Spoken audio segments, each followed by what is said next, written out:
Peuple Mokonzi, que dis-tu? Olobi Nini.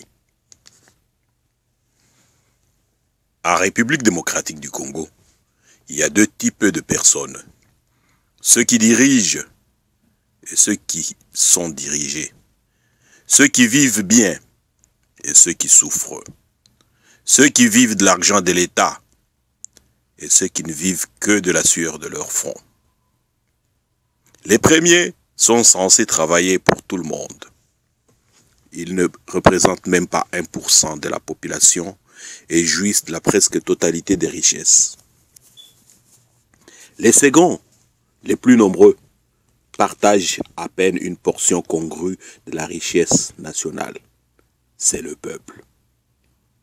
Le vœu du peuple congolais, comme celui de tous les peuples du monde, est de bien vivre grâce aux richesses dont la Providence a doté le pays.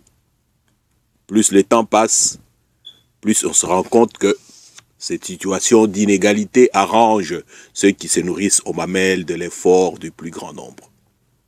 Ne pointe à l'horizon ni volonté de justice distributive, ni souci de la misère de l'autre, mais plutôt le désir de pérenniser la jouissance et l'exploitation du plus grand nombre par une caste. Et c'est tout un système injuste, égoïste, inhumain, honteux.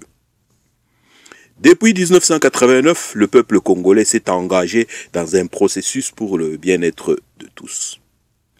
La génération qui était à l'école primaire quand le processus a démarré est maintenant à l'université. Certains ont déjà leur diplôme. Entre-temps, rien ne s'est amélioré.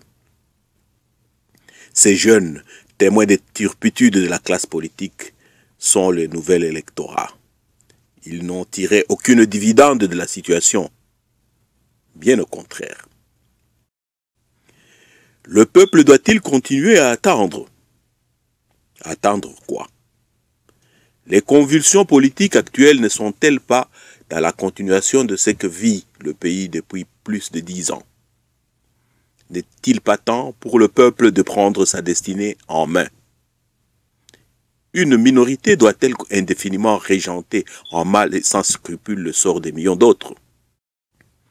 Misère noire. De mémoire de Congolais, on n'a jamais vécu aussi mal. Chaque soir, dans la capitale, on voit des kilomètres de colonnes interminables de gens qui rentrent à pied. La peau sur les os, visage hagard, mal chaussé, un sachet à la main, contenant la maigre pitance de la famille pour la journée. Par manque de quelques comprimés de quinine, des centaines de parents assistent, impuissants, à la mort de leurs enfants. Ceux des gamins qui survivent ne jouissent pas d'un de leurs droits les plus élémentaires, les études. Le taux de déperdition scolaire actuel fait frémir. Et en fait de pauvres, tout le monde se retrouve dedans.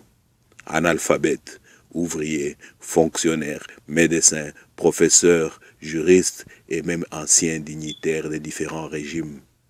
Car où l'on est riche, où l'on est pauvre. Ni classe intermédiaire, ni classe moyenne. La résistance et l'adaptabilité des Congolais à toutes ces misères laissent pantois. Suprême luxe, la RD Congo, jadis vouée à être dans le peloton des pays émergents, se retrouve aujourd'hui parmi les 10 pays les plus pauvres du monde, dévancée par des pays désertiques ou sahéliens, où il pleut rarement, où les plantes poussent à peine, mais où pourtant la population mange à sa faim. La mendicité est même devenue un mode de vie.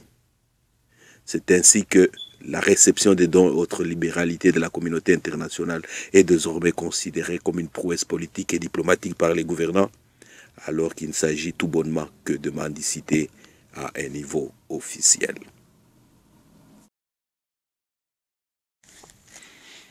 La République démocratique du Congo apparaît aujourd'hui comme un bien sans maître. Tout le monde vient y puiser ce qu'il veut. Diamants, or, coltan, cuivre, café. Et la victime? Le peuple souverain. Floué, pauvre, affamé, maigre. De mémoire de Congolais, on n'a jamais vécu aussi mal. Est-ce normal? Est-il possible que tous ces mots prennent fin un jour? Ou s'agit-il d'une malédiction, d'un envoûtement collectif?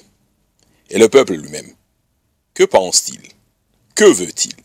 Sait-il qu'il a entre ses mains la solution à ses problèmes? De la paix à l'aisance matérielle.